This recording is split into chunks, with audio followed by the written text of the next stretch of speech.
Leilani Medel travelled thousands of miles to find her vocation in the NHS. She spent 10 years tending to the sick in South Wales until earlier this month when she died, aged 41, after testing positive for the coronavirus.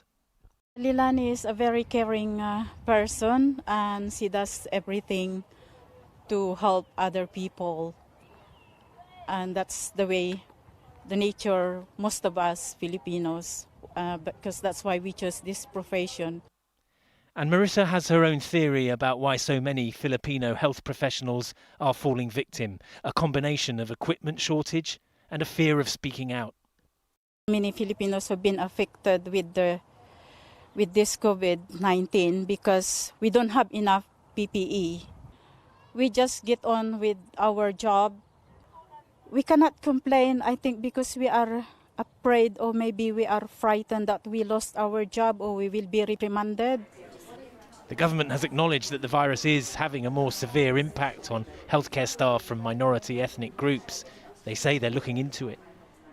Whatever the reasons for the high fatality rate among Filipino healthcare workers, their commitment and dedication is undoubted, and there are growing calls from within the Filipino community here for the government to recognise that with some immediate practical help for grieving families back home.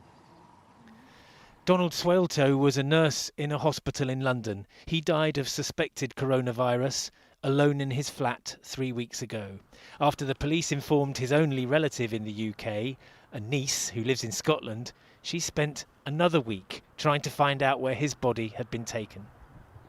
The government should help the family, especially in this situation. I am the close relative in here for Uncle Donald. I even having hard time. How much more for those who don't have any relatives here? It's really difficult. We came here, we're foreigners, and no one is dealing with it. And for those often impoverished families, the costs of funerals or of repatriation are impossible to meet. Their loved ones died a long way from home, doing heroes' work, and yet they have no way of honouring them. Geraint Vincent, News at 10.